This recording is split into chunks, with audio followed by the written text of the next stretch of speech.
आदरणीय दर्शकवृन्द नमस्कार। म गणेश खतिवडा कालिम्पोङबाट फेरि पनि तपाईहरूको अगाडि धर्म कर्म रीतिरिवाज भारतीय संस्कृति यस विषयमा भएका कतिपय कन्फ्युजनहरूलाई क्लियर गर्ने हेतुले तपाईहरूको अगाडि फेरि पनि यस क्रममा छठ पर्वलाई लिएर म तपाईहरूको अगाडि उपस्थित भइरहेको छु। हजुरहरूले हाम्रो यो दृष्टि च्यानललाई सब्सक्राइब गर्नुभएको छैन भने तपाईहरूले सब्सक्राइब गर्नुहोस्, किनभने यसमा मुनि रहेको हरियो माने रातो बटनलाई क्लिक गर्नुहोस् अनि त्यसको छेउमा भएको बेल आइकनलाई पनि क्लिक गरेर यसमा तपाईले, किनभने हामी जति पनि यस विषयमा हिन्दू धर्मसँग रिलेटेड मात्र नभएर सम्पूर्ण कन्फ्युजनसँग सम्बन्धित जति पनि दुविधाहरू छन् तिनीहरूलाई म यस विषयमा क्लियर गर्नको निम्ति म हजुरहरूलाई भिडियो अपलोड गर्दा तपाईहरूको पहिला नोटिफिकेसन आउनेछ। र आजको क्रममा म तपाईहरू सबैलाई यस तिहार सकेपछि आएको यो अघिल्लो पर्वको विषयमा केही जानकारी दिन चाहन्छु। विशेष गरी हामीले देखिरहेका छौँ, हाम्रो घर छेउछाउ छरछिमेकीहरूमा भएका बिहारी समुदायका अथवा भोजपुरी समुदायका महानुभावहरूले छठ पूजा छ, हाम्रो छठ पर्व छ भनेर यसरी धुमधाम छठ पर्व मनाइरहेको हामीले देखिरहेका छौँ। विशेष गरी यो पर्व तपाईको उत्तर प्रदेश अनि बिहारमा एकदमै ज्यादाभन्दा ज्यादा मनाइन्छ, तर आज सारा भारतमा नै यस पर्वलाई मनाइएको हामी देख्छौँ। केवल भारतमा मात्र नभएर आज त विश्वव्यापी यो पर्व रहेको हामीले देखेका छौँ। यस पर्वलाई यो पर्व मनाउन त मनाउँदैछौँ, हामीले देख्दैछौँ।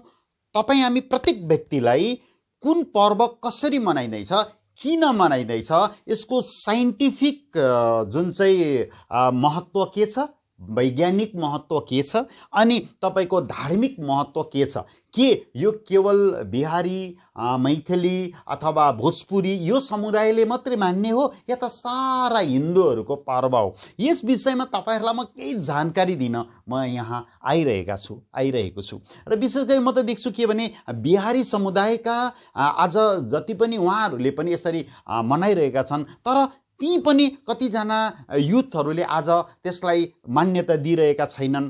किनभनेदेखि किन चाहिँ उनीहरूले मान्यता दिएका छैनन्? आजका युथहरू माने वेस्टर्नाइज भइरहेका छन्, पश्चिमी साहित्य अथवा संस्कृतिलाई उनीहरूले अपनाइरहेका छन्। किन भन्दा हामीले हाम्रो संस्कृति, हाम्रो यो परम्परालाई बुझेकै छैनौँ, हाम्रा युथहरूले बुझेकै छैनन्। यस कारणले गर्दा उनीहरूलाई त्यसमा चासो हुँदैन, महत्त्व हुँदैन है। यस कारणले गर्दा म तपाईहरू सबैलाई सारा हिन्दू समाज अथवा सम्पूर्ण भारतीय संस्कृतिमा जहाँ पनि कन्फ्युजन छ, मेरो तर्फबाट म तपाईहरूलाई क्लियर गर्न चाहन्छु। र तपाईहरूलाई कहीँ पनि कन्फ्युजन भयो भने कुनै पनि तपाईले यो भिडियो हेरे पश्चात तपाईहरूलाई जहाँ पनि चित्त बुझ्दैन भने तपाईले कमेन्ट गर्नुहोस्, अथवा तपाईले मैले कुन कुरा जानकारी दिनुपर्ने हो त्यो तपाईहरूले मलाई यहाँ कमेन्ट बक्समा तपाईले लेख्नुभयो भने म त्यही अनुसारको तपाईहरूलाई भिडियो बनाएर म तपाईहरूलाई क्लियर गर्न चाहन्छु। विशेष गरी म यो जुन आजको विषय छठ पर्वको विषयमा म लामो नगएर म छोटोमा तपाईहरूलाई म भन्न चाहन्छु है। यस पर्वमा कसको पूजा हुन्छ? सबैभन्दा पहिला तपाईहरूलाई म यो भन्न चाहन्छु, यसमा षष्ठी देवीको पूजा हुन्छ। याद गर्नुहोस्, छठ पूजा षष्ठी देवी दुर्गा माताको, हामी नवदुर्गा पूजामा दुर्गा माताको जुन चाहिँ नौ रूपमा छैठौं रूप अथवा कात्यायनी रूप चाहिँ षष्ठी देवीको रूप हो। र यस षष्ठी देवीको पूजामा हामीले कसको पूजा गर्छौँ भन्दा सूर्य भगवानको पूजा गर्छौँ। सूर्य भगवानलाई अर्घ दिन्छौँ। डुब्ता हुआ सूर्य अथवा बेलुका अस्ताउँदै गरेको सूर्यलाई हामी अर्घ दिन्छौँ अनि बिहान झुल्किँदै गरेको सूर्यलाई अर्घ दिन्छौँ। अनि यो षष्ठी देवीको पूजामा यसमा भनिन्छ उषा अनि प्रतिउषाको पूजा। षष्ठी देवीको उषा रूप अनि प्रतिउषा रूपमा हामीले पूजा गर्छौँ, अथवा उषा रूप भनेको बिहानको रूप अनि प्रति उषा रूप भनेको साँझको रूपमा हामीले सूर्य भगवानलाई अर्घ दिएर षष्ठी देवीलाई हामी पूजा गर्छौँ, आराधना गर्छौँ। र यो पर्व कसरी मान्ने, यो षष्ठी देवीको पूजा अथवा यो छठ पूजा कसरी मान्छन् भन्दाखेरि यो हेर्नुहोस्, हिन्दू शास्त्र अनुसार, हिन्दू धर्म, हिन्दू परम्परा अनुसार अनेक हाम्रा व्रतहरू छन्। माने हामीले धेरै व्रतहरू हामीले देखेका छौँ। हेर्नुहोस्, हामीले 12 घण्टाको व्रत हामीले देख्छौँ, कति ठाउँमा 24 घण्टाको व्रत देख्छौँ। तर यो व्रत एकदमै कडा, शुद्धता, पवित्रता मेन्टेन गर्नुपर्ने व्रत। यो पुराको पुरा 4 दिन व्यापी यो पूजा हुन्छ। छठ पूजा 4 दिन व्यापी हुन्छ।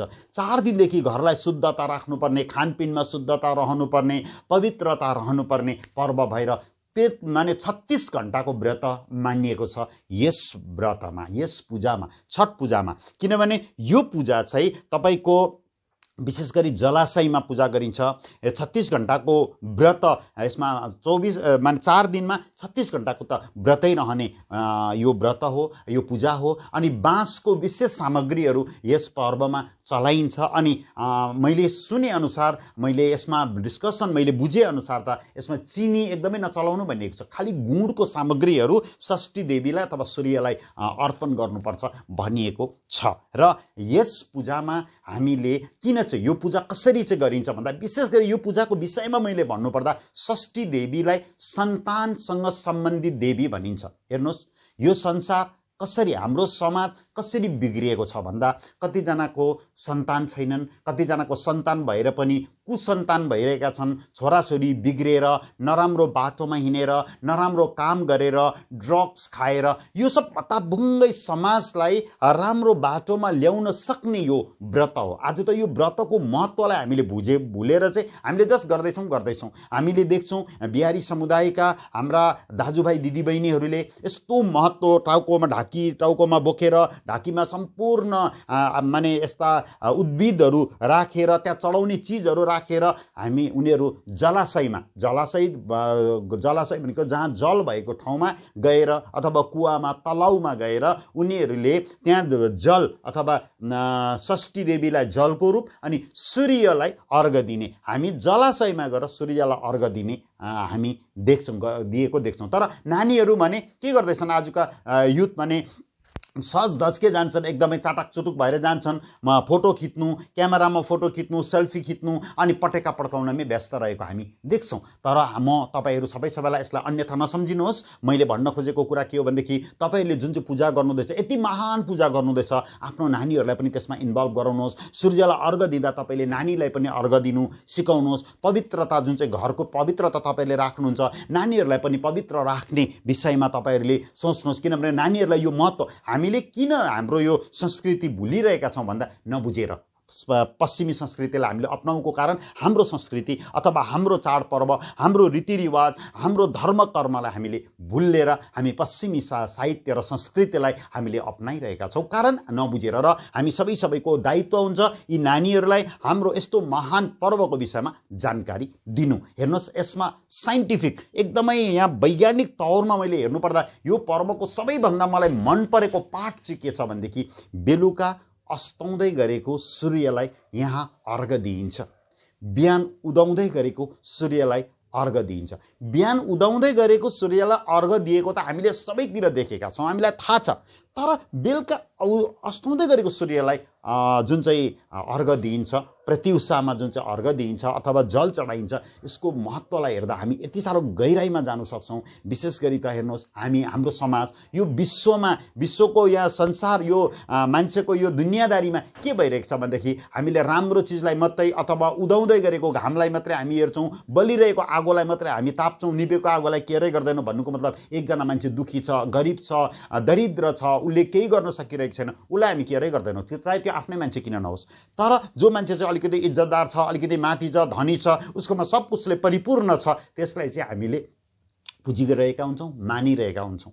यहाँ हेर्नुहोस्, यो समुदायले, यो जातिले, यो पूजाले के बताउँछ भन्दा, तिमी ओह्रालो लागेको मृगलाई पनि तिमीले याद गर्नुपर्छ, गरिबलाई पनि तिमीले ध्यान दिनुपर्छ। अस्ताउँदै गरेको घामलाई जसरी उसलाई चाहिँ हामीले भुल्ने होइन, उदाउँदै गरेकोलाई मात्रै होइन, अस्ताउँदै गरेको भन्नुको मतलब गरिबीलाई पनि हामीले अँगाल्न सक्नुपर्छ, भोलि त्यो मान्छे धनी हुनसक्छ भनेर यहाँ देखाउँदैछन्। दुखी मान्छे पनि, आज दुखीलाई पनि तिमीले ध्यान देऊ, त्यसमा पनि ईश्वरको बास छ, भोलि त्यो मान्छे धनी हुनसक्छ। आजको गरिब भोलिको करोडपति हुनसक्छ। त्यति बेला तिमीले जय जयकार गरेर हुँदैन, त्यसले गर्दा उँधो लागेको मान्छेलाई पनि सम्हालेर उँभो ल्याऊ, झर्दै गरेको मान्छेलाई पनि हात समातेर तान भन्ने यहाँ सन्देश माने बेलुका हामीले जुन चाहिँ सूर्यलाई जल चढाउँछौँ, बेलुकाको सूर्यलाई जल चढाउने यही प्रथामा मात्रै छ। कति महान प्रथा हो, यसलाई हामीले अजमाउनुपर्छ। बिहान त हामीले गर्छौँ है। र यसमा तपाईँको विशेष गरी यो सूर्यलाई अर्घ दिने अनि षष्ठी देवीको व्रत बस्ने, षष्ठी देवीको पूजा गर्ने, जसको सन्तान छैनन्, जसको सन्तान भएर पनि पुत्र त छ तर कुपुत्र छ, सन्तान मात्रै भएर के गर्नु, कुपुत्र छ भने त्यसले उल्टा दुःख दिने मात्रै हो। त्यसले गर्दा हाम्रो सन्तान राम्रो होस्, सन्तान भएर पनि ऊ राम्रो होस्, छोराछोरी एकदम राम्रो बाटोमा हिँडुन्, समाजलाई उत्थान गरून्, देशको प्रगति गरून् भन्ने उद्देश्यले हामी यो षष्ठी देवीको पूजा, छठ पूजा मनाउने गर्छौँ, सूर्यलाई जल चढाउने गर्छौँ। यदि हाम्रा सन्तान दर सन्तान राम्रा भयो भने देश त्यसै समृद्धि हुन्छ, जाति त्यसै समृद्धि हुन्छ, विश्व नै एकदमै फलेर फुलेर जान्छ। र यो जुन चाहिँ पर्व छ, छठ पर्वको विशेष महत्त्व हो हाम्रा भावी पिँढीहरूमा सबैमा सत् संस्कार छाओस्, सबैलाई राम्रो होस् भन्ने कामना यो पर्वले दिएको छ। र हामी सबैले यस पर्वलाई हामीले नतमस्तक भएर ध्यानसँग देवी माता, षष्ठी माता अनि सूर्यलाई हामीले आराधना गर्नुपर्ने व्रत यो हामी मान्छौँ। र यस व्रतले, मैले बुझेअनुसार यो व्रतले, यो पूजाले, छठ पर्वले हाम्रो पूर्वजन्मकृत गरेको कर्मलाई मेटाउने काम गर्छ। हेर्नुहोस्, यसमा यो पर्व कहिलेदेखि सुरु भयो भन्ने कुरा तपाईँलाई म छोटकरीमा बताउन चाहन्छु। विशेष गरी शास्त्र मुताबिक हो भने हामी महाभारत कालमा जान्छौँ। सूर्यपुत्र कर्णले यो सूर्यलाई षष्ठी तिथिमा सूर्यलाई अर्घ दिएर आफूमा त्यो जुन चाहिँ पावर, शक्ति लिएका थिए भन्ने कुरा महाभारतमा हामीले भेट्छौँ। त्यसै गरी यसमा एउटा कथा आउँछ, त्यो कथा म छोटकरीमा तपाईँहरूलाई भन्छु। यो छठ पर्वसँग सम्बन्धित एउटा कथा छ। त्यो कथा भारतमा एकदमै पुरानो प्राचीन युगमा भारतमा एकजना प्रियम्बत नामका राजा थिए। ती राजा एकदमै राम्रा थिए, एकदमै प्रजालाई पालन गर्ने एकदमै राम्रो राजा हुँदाहुँदै पनि उनको सन्तान थिएनन्। सन्तान नहुँदा उनी एकदमै दुखी थिए, एकदमै दुःखले पीडित भइरहेका थिए। उनका गुरुले उहाँलाई माने गुरुसँग उनले सल्लाह गर्दा गुरुले भन्नुभयो, हेर्नुहोस् तपाईँको पूर्वजन्ममा कुनै नराम्रो कर्म गर्नुभएको छ, त्यसको फलस्वरूप तपाईँकोमा भएको छैन, सन्तान भएको छैन। त्यसको लागि तपाईँले एउटा पुत्रेष्टि यज्ञ गर्नुहोस्, त्यसले तपाईँको पुत्र हुन्छ। अब पुत्र कस्तो हुन्छ चाहिँ मलाई थाहा छैन, तर पुत्र हुन्छ भनेर उहाँको गुरुले भन्नुहुन्छ। र उहाँले साँच्चै नै पुत्रेष्टि यज्ञ गर्नुहुन्छ। फलस्वरूप 9औं महिनामा उहाँको श्रीमती गर्भवती हुन्छन् अनि 9औं महिनामा एउटा पुत्र त जन्मिन्छ। अभाग्यवश त्यो पुत्र मृत पुत्र हुन्छ अथवा मरेको पुत्र जन्मिन्छ। पुत्र त भयो तर मरेको पुत्र जन्मिँदा ती राजा एकदमै दुखी हुन्छन्, साह्रै उनलाई दुःख लाग्छ।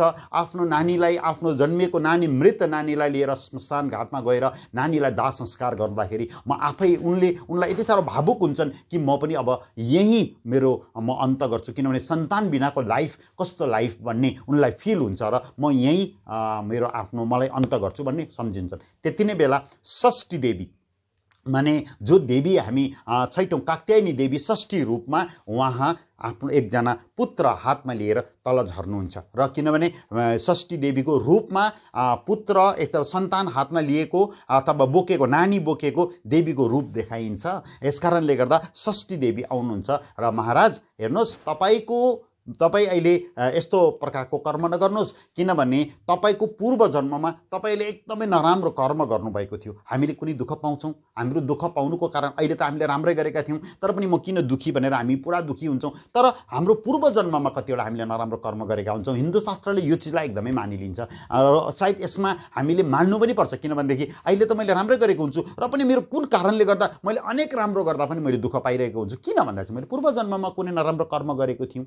र एउटा यही छठ पर्व यस्तो खालके पर्व हो जुन पर्वले चाहिँ पूर्व जन्ममा गरेको कर्मलाई मेटाउने काम गर्छ। यस्तो महान पर्व हेर्नुहोस् त यो छठ पर्व, छठ पूजा, छठ पर्वमा यस्तो शक्ति छ जसमा कि पूर्व जन्म गरेको हाम्रो कर्मलाई इरेज गर्ने अथवा मेटाउने शक्ति छ। र रानी माने षष्ठी देवीले भन्नुहुन्छ, षष्ठीका माताले भन्नुहुन्छ कि तिमीले पूर्व जन्ममा गरेको नराम्रो कर्मको कारणले गर्दा तिम्रो सन्तान नभएको हो, तिमीले यसलाई मेटाउनुपर्छ। मेटाउनुको लागि तिमीले यो कार्तिक शुक्ल पक्षको शुक्ल पक्षको षष्ठी तिथिमा तिमीले उषा अनि प्रति उषा सूर्यलाई तिमीले अर्घ दिएर माने 3 दिन व्यापी पूजा शुद्धता मेन्टेन गरेर अथवा एकदमै पवित्रता धारण गरेर तिमीले व्रत बस। व्रत बस्यो भने तिम्रो यो पुरानो कर्म मेटिन्छ र तिम्रो सन्तान हुन्छ भन्नुहुन्छ। र साँच्चै नै फलस्वरूप उहाँले त्यसै गरी नै षष्ठी तिथिमा राम्रोसँग पूजा गरेर उहाँले एकदमै पवित्रता धारण गरेर उनले पूजा गर्छन्। फलस्वरूप उनको 9 महिना बितेपछि राम्रो पुत्र जन्मिन्छ। एकदमै एकदमै यति राम्रो पुत्र जन्मिन्छ जसमा कि उनको सन्तान वृद्धि भएर जान्छ।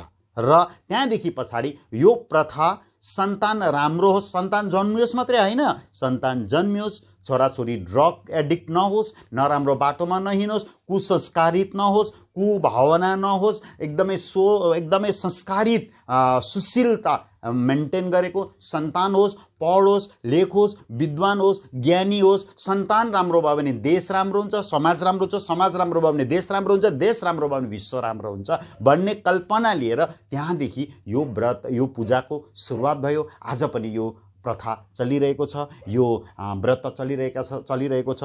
विशेष गरी जसले पनि तपाईहरुले गर्नुहुँदैछ तपाईहरु धन्य हुनुहुन्छ र सबैले पनि यस छठ पर्वलाई आफूले नमन गरेर देवी माताको आराधना गर्ने, पूजा गर्ने, सूर्यलाई अर्घ दिने हामीले गर्नु जरुरी हामी देख्छौं। र यस वर्ष 2020 मा छठ पर्वको पर्व परेको छ। म तपाईलाई पञ्चाङ्गबाट हेरेर भन्दैछु 20 तारिखको दिन षष्ठी तिथि परेको छ। 19-20 लाई छठ पर्व मानिँदैछ र तपाईहरु जसले पनि छठ पूजा मनाउनुहुँदैछ तपाईले यो कोभिडको टाइममा सोशल डिस्टेन्सिङ मेन्टेन गरेर अथवा एकदमै आफूलाई यो सबै कुरालाई ध्यानमा राखेर एकदमै देखावा हैन तर पवित्रता मेन्टेन गरेर नानीहरुले पनि जसले पनि तपाईले पूजा गर्नुहुँदैछ सबैले नानीहरुले पनि आफ्नो आमा बाबा आफ्नो सन्तानलाई एकदमै सहयोग पुर्याएर बेलुका पनि बिहान पनि सूर्यलाई अर्घ दिएर षष्ठी मातालाई पूजा गरेर षष्ठीका देवीको पूजा गरेर तपाईहरु धन्य रहनुहुन्छ भन्ने म आशा राख्दछु। र सबैलाई यस वर्ष छठ पर्वको मंगलमय शुभकामना व्यक्त गर्दै फेरि पनि म तपाईहरुलाई यस्ता कतिवटा भिडियोहरु लिएर म आउने नै छु र तपाईहरुले सब्स्क्राइब गर्नुहोस् यस च्यानललाई। अनि म यहाँ कहीँनेरि गल्ती भयो भने तपाईले के गल्ती भएको छ त्यो तपाईले कमेन्टमा लेखिदिनुहोस् र मैले कस्ता तपाईहरुलाई कुन कुरामा तपाई कन्फ्युजन हुनुहुन्छ त्यस विषयमा तपाईले यो कमेन्ट गर्नुभयो भने म त्यसको तपाईहरुलाई मेरो तर्फबाट मैले जानेसम्म ईश्वरको कृपाले म जति सक्दो तपाईहरुलाई म क्लियर गर्ने जमर्को गर्नेछु भन्दै म तपाईहरुबाट मंगलमय शुभकामना व्यक्त गर्दै म तपाईहरुबाट ओझल हुन चाहन्छु। धन्यवाद, नमस्कार।